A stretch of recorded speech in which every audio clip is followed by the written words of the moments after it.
I wanted to use the phrase, history is written by the victors in my new video. It was just as a bit of a joke. It'll make sense when you see the video. I'll put a clip at the end. But it got me wondering, who first muttered this pessimistic pearl of wisdom? You'd think the answer would be easy to find. And it is. It was Winston Churchill. That is, if you stop at the first result on Google. If there's one thing that history teaches us, is that you can't trust history. When I dug a little deeper, I realized there's no solid evidence that Churchill ever used that exact phrase.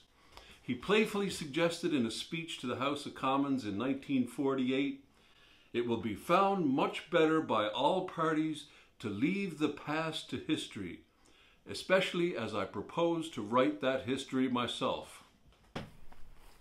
It's cheeky, but it's not quite the same phrase. Churchill is one of history's most recognizable victors, which might explain why some sources pin the phrase on him. After all, it makes for a snappy Pinterest macro and a go-to zinger for WWE wrestlers on Twitter. He loved a good historical quip and was known for his wit, but the phrase as we know it today can't be directly attributed to him. The Churchill connection seems a bit tenuous. Ironically, he may have heard a much closer version during the Nuremberg trials. Hermann Göring, that top-ranking, best-dressed Nazi at Satan's costume party, made a statement that closely mirrors the phrase. The victor will always be the judge, and the vanquished the accused.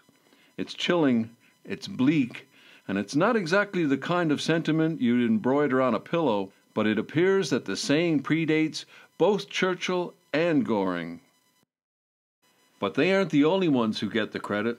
You'll find all kinds of memes and quotes with various people credited with the phrase.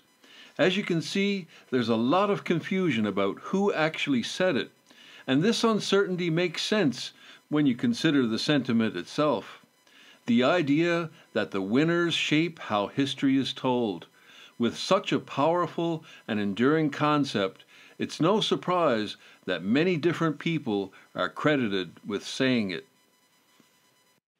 Even Dick Gregory, the American comedian and civil rights activist, offered a pointed critique of how narratives can be skewed.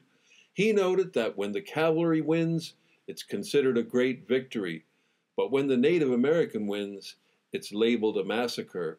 It highlights the bias that can creep into historical accounts, depending on who tells the story. And I do like Norm Macdonald's take. It says here in this history book that luckily the good guys have won every single time. What are the odds? This sentiment that the victors shape history is not new, and it can be traced back through different cultures and eras. The phrase seems to have popped up in various forms across different languages throughout the centuries. Napoleon Bonaparte is sometimes attributed with the quote. There's no record of him saying it, but he had an equally pessimistic view. He said, "History is a series of lies on which we are in agreement." George Orwell's 1984 paints a chilling picture of how those in power can manipulate history. He wrote, "Who controls the past controls the future. Who controls the present controls the past."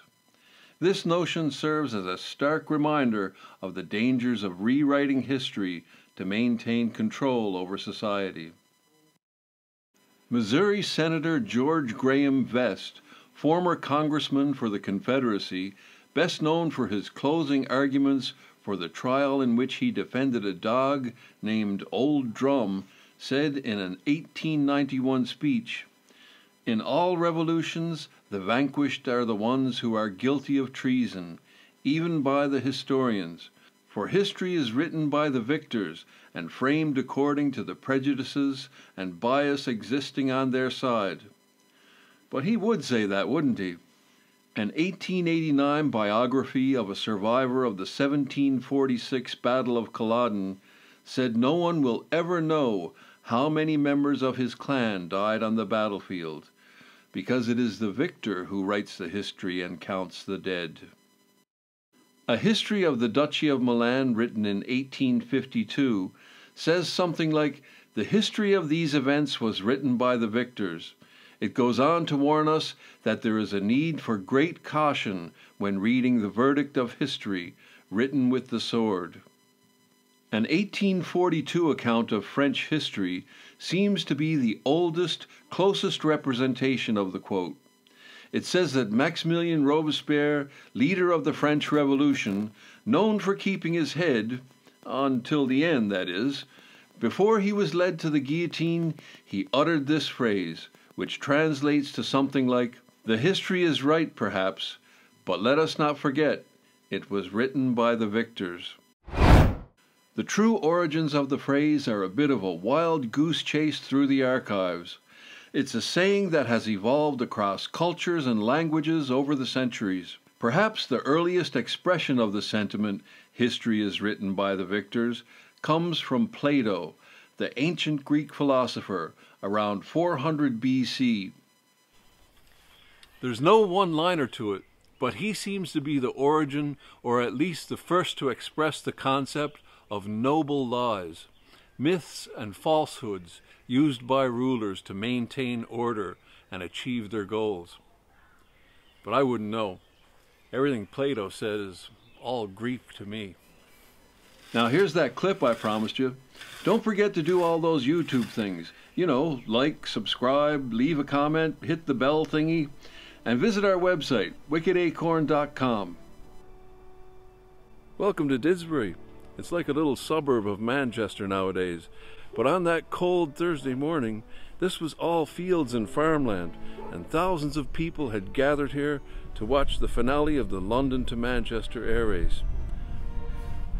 Louis Palan won. That's it. That's our video for today if we follow his side of the story. History is written by the victor, but it's a boring story. It was a pretty uneventful flight.